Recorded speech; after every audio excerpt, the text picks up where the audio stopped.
হঠাৎ সামনে গিয়ে মায়ের চরণ ছুঁয়ে দেব।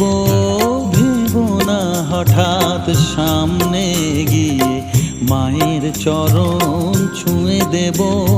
দূর থেকে শুধু চোখের জলেতে মার রাঙা পা ধুয়ে দেব।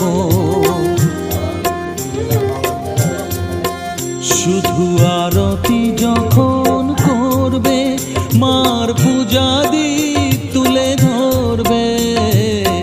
আরতি যখন করবে মার পূজা দীপ তুলে ধরবে। আমাকে দেখতে দিও মায়ের একটু হাসি।